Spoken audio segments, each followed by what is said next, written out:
নেতৃত্ব দিলে দোষের কিছু নাই, নেতৃত্ব পেলেও দোষের কিছু নাই। একজন যে কেউ, একজন মেম্বার হোক, একজন চেয়ারম্যান হোক, একজন এমপি হোক, একজন মন্ত্রী হোক, একজন পিএম হোক, যাকে আল্লাহ পাক যেখানে দায়িত্ব দিবেন, খলিফা হিসেবে তার কাজ কি বলেন তো? ফাহকুম বাইনান নাসি বিল হক, সত্য ন্যায়ের মানদণ্ডে মানুষের মাঝখানে বিচার ফয়সালা করুন, বাস, এটা আপনার কাজ। নেতৃত্ব দিলে দোষের কিছু নাই, নেতৃত্ব পেলেও দোষের কিছু নাই, কিন্তু ফাংশনটা কি? একজন খলিফার কাজটা কি? আবু বকর সিদ্দিক কেমন খলিফা ছিলেন, ওমর কেমন ছিলেন, ওসমান কেমন ছিলেন, আলী কেমন ছিলেন রাদিয়াল্লাহু আনহুম আজমাইন? তারা এই আয়াতের উপর আমল করতেন, ফাহকুম বাইনান নাসি বিল হক, মানুষের মাঝখানে ন্যায় বিচার করো।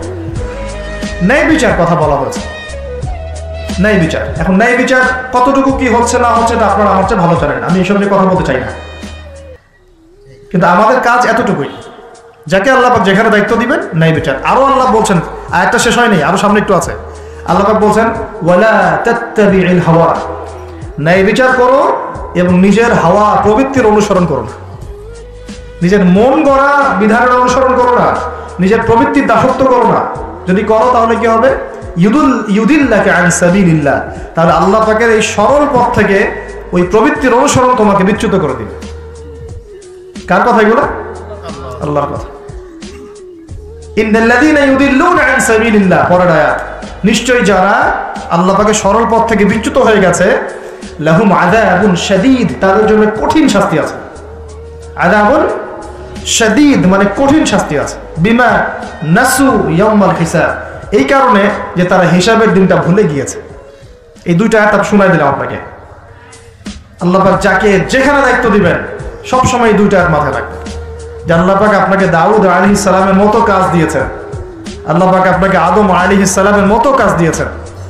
যাকেই দেখ, X Y Z whoever he is, এটা আমাদের দেখার বিষয় না। আমরা ধর্মতাত্ত্বিক দৃষ্টিকোণ থেকে শুধু মূলনীতিগুলো বলবো।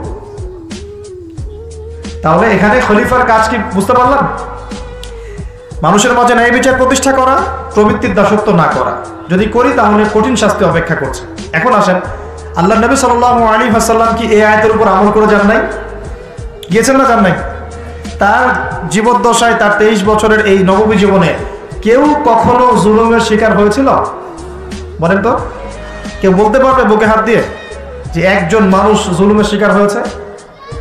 তার রেখে যাওয়া ইসলামের এই প্ল্যাটফর্মের উপরে আবু বকর সিদ্দিক শাসন চালিয়েছেন 2.5 বছরের মতো। আবু বকর সিদ্দিকের সময় কি কেউ জুলুমের শিকার হয়েছিল? তিনি কি এই আয়াতগুলোর উপর আমল করেছিলেন না করেন নাই? তাহলে তিনি একজন সফল খলিফা ছিলেন। আমরা খলিফা এবং খেলাফা দুটার ব্যাখ্যা বুঝতে পারলাম।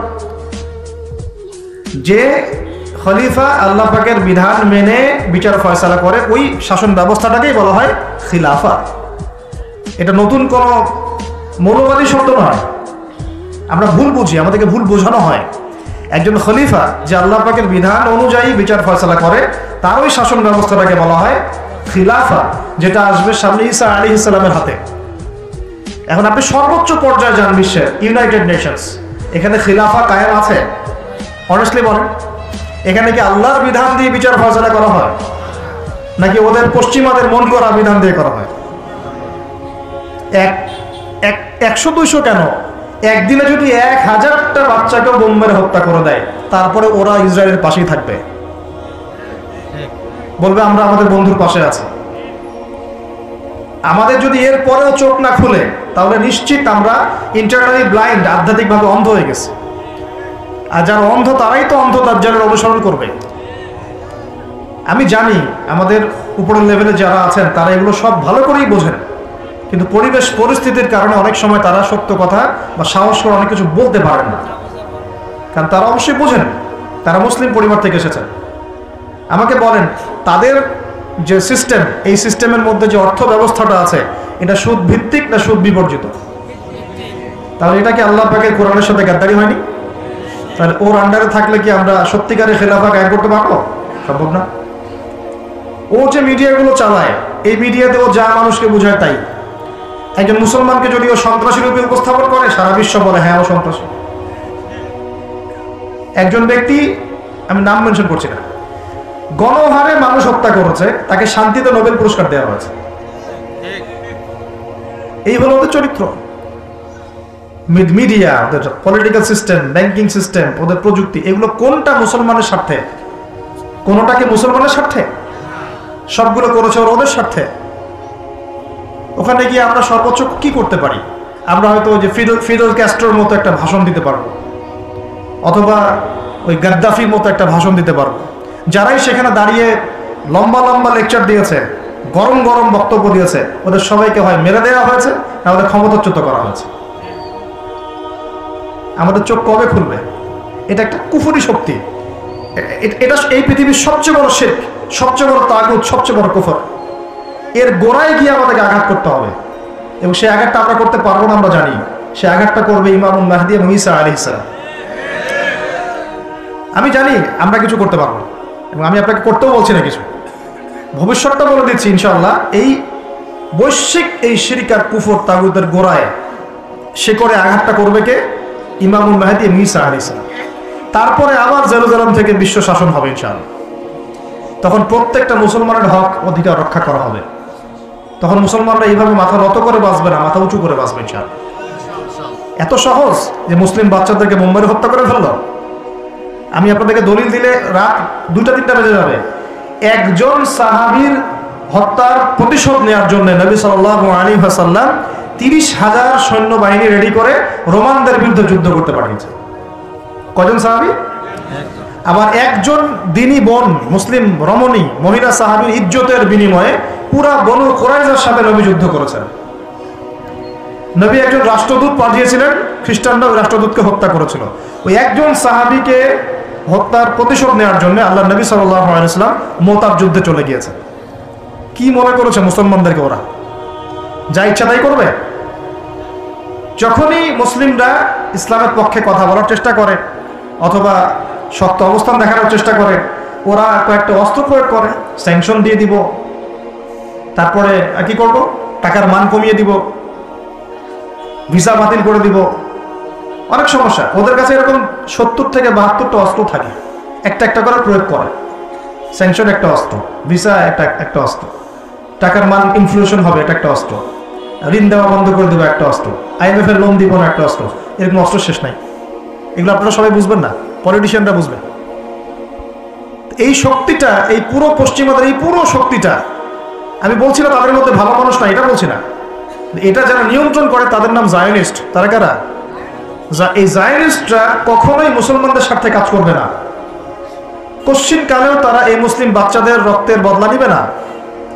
কশ্চিন কালেও তারা আমাদের এই ভাই বোনদের জীবনের মূল্য দিতে পারবে না। তারা আমাদের পক্ষে অবস্থান নিবে না। হাজার হাজার মুসলিমকে মেরে ফেলার পরেও তারা ওদেরই পক্ষে অবস্থান নিবে। এমনকি যে এগুলো নিয়ে কথা পর্যন্ত বলবে তাকে গুপ্ত হত্যা করে হত্যা করতে পারে। দ্য সিক্রেটস অফ জায়নিজম বইটা পড়ে দেখেন, হেনরি ফোর্ডের লেখা। উনি নিজেও ওদের একজন ছিলেন, বের হয়ে এসেছেন, পরে সৎপথে এসে বইটা লিখেছেন। বইটা পড়ে দেখেন, পড়াশোনা করেন। আমাদেরকে চোখ কান খোলা রেখে চলতে হবে। আমি এই মূল জায়গা থেকে আস্তে আস্তে শেষের দিকে আসতেছি, একটু মনোযোগ ধরে রাখেন। এটা হলো খেলাফা এবং খলিফার ফাংশন। এখন আবু বকর সিদ্দিক কি এটা আমল করে দেখেন নাই? উমর ইবনে খাত্তাব তার 10 বছরের শাসন, কত বছর? এই 10 বছরে আপনি একজন মানুষ দেখান যে অনাহারে মারা গেছে বা দারিদ্র সীমার নিচে ছিল, বা ওই 10 বছরে একজন মুসলিম বোনের ইজ্জত হানি করা হয়েছে, একটা বাচ্চাকে হত্যা করতে পেরেছে, বা একজন মুসলিম ভাইকে অন্যায়ভাবে হত্যা করেছে, বা শুধু মুসলমানদের উপরে গরম গরম কথা পর্যন্ত বলেছে, একটা দলিল খালি দেখানো হবে। 10 বছর আপনি দেখাতে পারবেন না। বরং মানুষ চাকরি ছেড়ে দিচ্ছে এসে, ইয়া আমিরুল মুমিনিন, আমার কোর্টে তো মামলাই আসে না, আমাকে অযথা বেতন দেন কেন? এই যে বর্তমান রাষ্ট্র ব্যবস্থার কাঠামো, এটা ওমর রাদিয়াল্লাহু আনহু দিয়েছেন। তার জীবনী পড়ে দেখেন, ইতিহাসগুলো পড়ে দেখেন। এখন এই 10 বছর যদি এভাবে চালানো যায়, তাহলে আমরা কেন এখন দুর্বল হচ্ছি? আরো সামনে যান, ওই 10 বছরে ওমর রাদিয়াল্লাহু আনহু এই বাইতুল মুকাদ্দাসও জয় করেছিলেন, মনে আছে? উটের পিঠে তিনি একবার চলেছেন, তারপর ভিত্তকে উঠিয়েছেন। ওটা নিয়ে কাজী নজরুল ইসলাম কবিতা লিখেছিলেন। এগুলো তো এখন নাই। কবিতাটা, এটা তো আমিরুল মুমিনিন কবিতা ছিল না একটা আগে, ওটা তো এখন আপনারা পড়তে পারেন না। কেন পড়তে পারেন না এটা আপনারা বুঝবেন। কেন পড়া যাচ্ছে না, কি সমস্যা হচ্ছে, পড়লে কি হবে, কোথায় নিয়ে যাচ্ছি আমরা বাচ্চাদেরকে, এখন কোন দিকে নিয়ে যাচ্ছি বাচ্চাদেরকে আমরা? আসলে ইসলামী শিক্ষা ছাড়া আপনি যত শিক্ষায় শিক্ষিত করেন না কেন, পরকালে আপনি পস্তাবেন, আমরা পস্তাবো না। পরকালে আপনি পস্তাবেন যে আমি আমার সন্তানকে কেন এই শিক্ষা দিয়ে আসলাম না। হয়তো আজকে রব্বির হামহুমা কামা রাব্বায়ানি সগীরা বলতে পারতো, এখন তো সেটাও পারছে না। উসমান রাদিয়াল্লাহু আনহু খেলাফতের পর আরো 12 বছর, কত বছর? একটা ঘটনা দেখান আমাকে, মুসলিমদের অধঃপতনের বা মুসলমানদেরকে অপদস্থ করেছে একটা ঘটনা দেন। এরপর আলী ইবনে আবি তালেবের আরো প্রায় 1.5-2 বছর, ওই সময় দেখেন। আমি বলেছিলাম 1200 বছর প্রায়। তারপর উমাইয়ারা শাসন করেছে প্রায় 97 বছর। কত বছর? নিজেদের মধ্যে অনেক সমস্যা হয়েছিল। যেমন এখন আমাদের সবাই মুসলিম ভাই, পলিটিক্যালি নিজেদের মধ্যে সমস্যা হয় না, এরকম সমস্যা হয়েছিল উমাইয়া খেলাফতেও, উসমান রাদিয়াল্লাহু আনহুর সময়ও, আলী ইবনে আবি তালেবের সময়ও। কিন্তু কখনো বাইরের শত্রুদের কাছে আমরা পরাজিত হই নাই। মানে আমার ঘরে কি সমস্যা আছে, আমি সেটা ঘরে বুঝবো।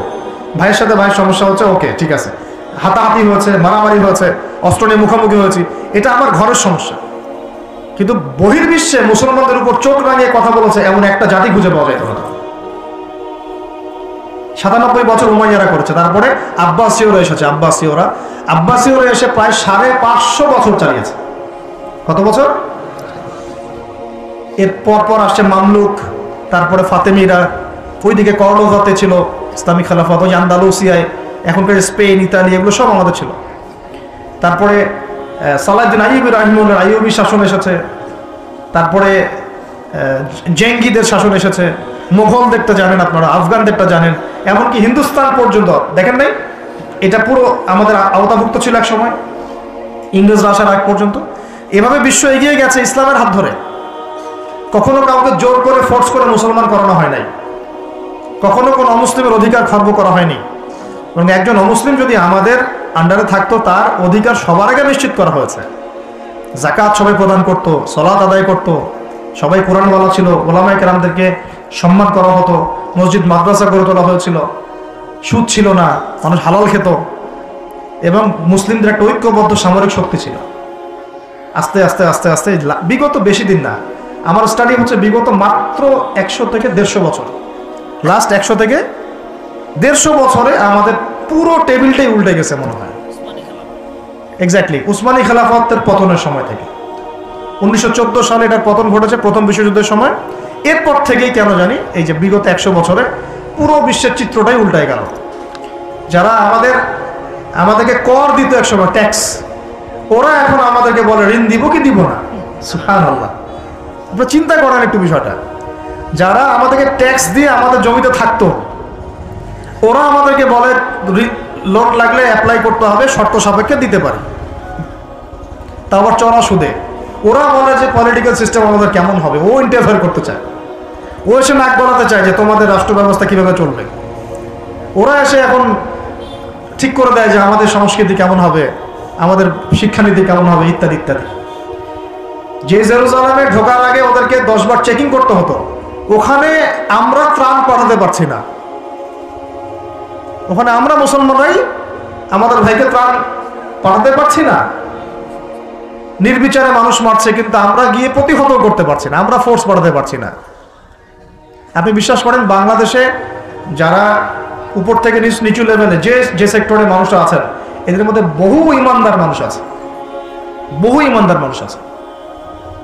পলিটিশিয়ানদের মধ্যে, র্যাবে, বিজিবিতে, আর্মিতে, আনসারে, প্রত্যেকটা জায়গায় এমন বহু মানুষ আছে যাদেরকে যদি আপনি পাঠাতেন যে যাও ওই জালেমদের বিরুদ্ধে অস্ত্র ধরো, দেখতেন ওরা বুক পেতে শহীদ হয়ে যেত। আর বহু মানুষ আমাদের দেশে আছে, ইমান আমরা লালন করি বলেই তো কথাগুলো বের হচ্ছে। আমাদের জায়গা, আমাদের জমি, আমাদের ভাই, আমাদের বোন, আমাদের বাচ্চাকে মেরে শেষ করে ফেললো, আমরা সামান্য প্রতিবাদটুকু করতে পারছি না। প্রতিবাদ করার প্ল্যাটফর্মটা কোথায়? জাতিসংঘে যেতে হবে। জাতিসংঘে গিয়ে প্রতিবাদ করে লাভটা কি হবে?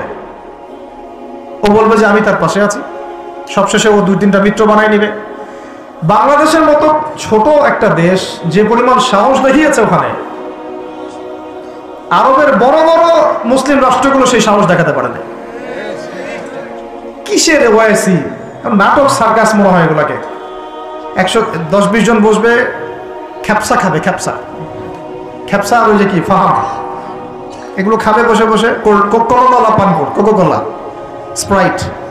শেষমেশ সবাই মিলে একটা সিদ্ধান্তে আসলো যে নিন্দা জানানো দরকার, নিন্দা জানাই। কেন নিন্দা জানাই? আরবের জনগণ তো খেপে যাবে, জনগণ তো ইমানদার, জনগণ বলবে যে আপনারা কিছু করেন না কেন, ওদেরকে দেখানোর জন্য মিটিংটা আয়োজন করুন। আজ পর্যন্ত কি পদক্ষেপটা নিয়েছে?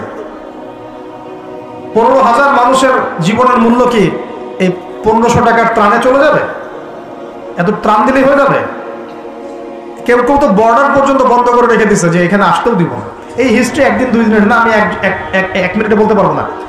আপনারা ডক্টর রাগিব সারজানি এবং ডক্টর আলী মোহাম্মদ সাল্লাভি তাদের ইতিহাসের বইগুলো পড়েন, ফিলিস্তিন নিয়ে বহু কিতাব আছে।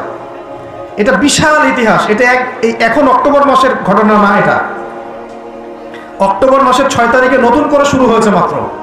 এটা প্রায় 97 বছর থেকে চলছে। কখনো এই রমজানে, কখনো সেই রমজানে, কখনো এই ইস্যু নিয়ে, কখনো সেই ইস্যু নিয়ে, কখনো নিজেরাই এটাকে সৃষ্টি করে, করতে করতে আস্তে আস্তে আস্তে 76 ভাগ জায়গা ওরা এখন দখল করে ফেলছে। আর আমি বললাম এদের সাথে দাজ্জালের মারাত্মক সম্পর্ক আছে, সামনে বুঝতে পারবেন।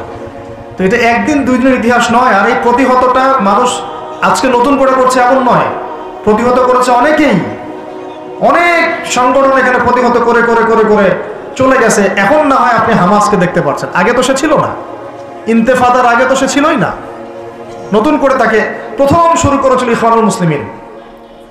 তার আগেও ওই যে কাসসাম ব্রিগেড, আপনার নাম শুনেছেন, ইজউদ্দিন কাসসাম, উনি প্রথম শুরু করেছিলেন 1935 সালের দিকে। ইতিহাসগুলো পড়তে থাকে এবং কিভাবে তার আস্তে আস্তে এই জায়গায় ঘাঁটি গেড়েছে। এখন তারা কত শক্তিশালী আমাদের কল্পনার বাইরে। আমরা আমাদের আল্লাহ রাব্বুল আলামিনের কাছে দোয়ার চ্যানেল খোলা আছে, আমরা আমাদের মন থেকে দোয়া করবো ইনশাআল্লাহ। বলতে পারলে বলবো, লিখতে পারলে লিখবো, পণ্য বয়কট করতে পারলে করব, আমরা কূটনৈতিক সম্পর্ক ছিন্ন করতে পারলে করব, আমাদের পক্ষে যা করা সম্ভব তাই করবো ইনশাআল্লাহ। কারণ আমাদের তো হাত বাঁধা।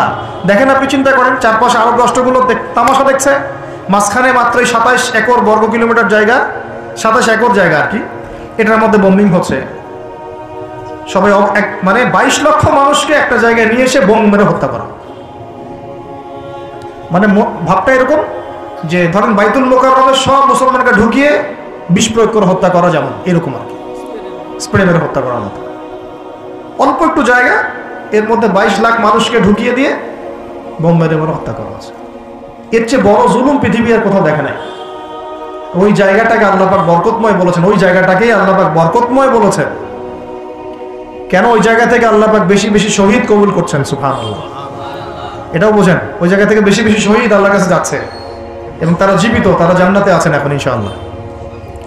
তবে শেষ করে দিয়ে একটা হাদিস দিয়ে, এখানে নবী সাল্লাল্লাহু আলাইহি ওয়াসাল্লাম এই জায়গা সম্পর্কে বলেছেন, শেষ জামানায় লা তাযালু তাইফাতুম মিন উম্মতি যাহিরিনা আলাল হক লা ইয়াদুরুহুম মান খাযিলাহুম। আল্লাহ নবী সাল্লাল্লাহু আলাইহি ওয়াসাল্লাম বলেছেন, আমার উম্মতের একটা দল, সবাই না, একটা দল চিরদিন হকের উপর থাকবে, তারা যুদ্ধ করতে থাকবে, বিরোধিতাকারীরা তাদের কোনো ক্ষতি করতে পারবে না দুর্ভিক্ষ ছাড়া। কি ছাড়া? এই যে এখন বুঝতে পারছেন, দুর্ভিক্ষ ছাড়া, পানি নাই, খাবার নাই।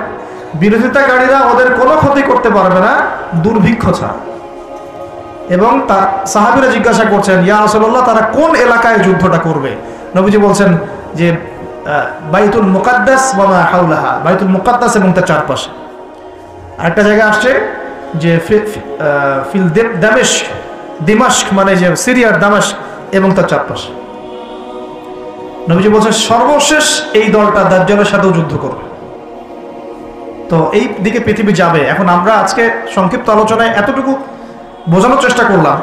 দেখুন, আমরা পৃথিবীতে এমনি এমনি আসি নাই, আল্লাহ পাকের খলিফা হয়ে এসেছে। আল্লাহ পাকের খলিফার কাজ নিজে আল্লাহ পাকের বিধান মেনে চলা, তারপরে সবার আগে আমার পরিবারকে মানানোর চেষ্টা করানো। যদি পরিবার মানে আলহামদুলিল্লাহ, যদি না মানে দাওয়াত দেয়াই আমার কাজ, এতটুকু পর্যন্ত।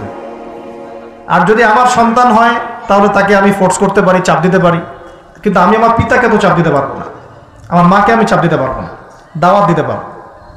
আমার স্ত্রী সন্তানদেরকে আমি চাপ দিতে পারবো। তো খলিফা নিজেও হব, নিজের পরিবারের মধ্যেও সেই খলিফার সুন্নতগুলো থাকবে। তারপরে আমি আমার সাধ্যমতো সমাজে এটার প্রচার প্রসার ঘটাবো। আল্লাহ পাক যদি কবুল করেন বড় পরিসরেও খিলাফা কায়েম হবে ইনশাআল্লাহ। আর আল্লাহ পাক যাকে যেখানে দায়িত্ব দিবেন তার মনে রাখা উচিত হবে তিনি হচ্ছেন এই পৃথিবীতে আদম আলাইহিস সালামের সন্তান। তিনি এই পৃথিবীতে ওই দাউদ আলাইহিস সালামের রোল প্লে করছেন। এরপরে তার সাধ্য অনুযায়ী সে ইসলাম কেন্দ্রিক সমাজ গঠনের চেষ্টা করবে। যদি না পারে বা প্রতিবন্ধকতা থাকে, ওজোর আপত্তি আল্লাহর কাছে পেশ করবে। আর যদি একেবারে অস্বীকার করে, কুফরি করে, তাহলে তার শাস্তি আল্লাহ পাক তাকে দিবেন। আর সর্বশেষ কথা হলো, এই খিলাফার বদৌলতেই 4 খলিফার যুগ থেকে এই যে আমি আপনাকে 1914 সাল পর্যন্ত দেখালাম, এই মুসলিম বিশ্ব দাপনের সাথে মাথা উঁচু করে বেঁচেছিল। আর বিগত 100 বছরে যখন এগুলো আস্তে আস্তে উঠে গেছে, ড্যামলিশ হয়েছে, তখন আস্তে আস্তে পুরো টেবিলটাই উঠে গেছে। এখন সত্যি কথা বলতে পুরো ওয়ার্ল্ডের যত বড় বড় অস্ত্রশস্ত্র সেগুলো ওদের হাতে। ওটার দাপট আপনাকে ভয় দেখা, ওটা সবচেয়ে বড় পাওয়ার। তারপরে প্রযুক্তিগুলো ওর হাতে, মিডিয়াগুলো ওর হাতে, ওদের হাতে, অর্থনৈতিক সিস্টেম, সুদভিত্তিক ব্যাংকিং সিস্টেম ওদের হাতে। যতগুলো নাম বলে না, federal reserve, IMF, world bank, সব ওদের। তো এখন এই অবস্থাতে বিশ্বটা চলছে, এটা কি চিরস্থায়ী হবে? উত্তর হচ্ছে না, এটা চিরস্থায়ী হবে না। আজকে হোক আর কালকে হোক আর 100 বছর পরেই হোক, এটা চিরস্থায়ী হচ্ছে না ইনশাআল্লাহ।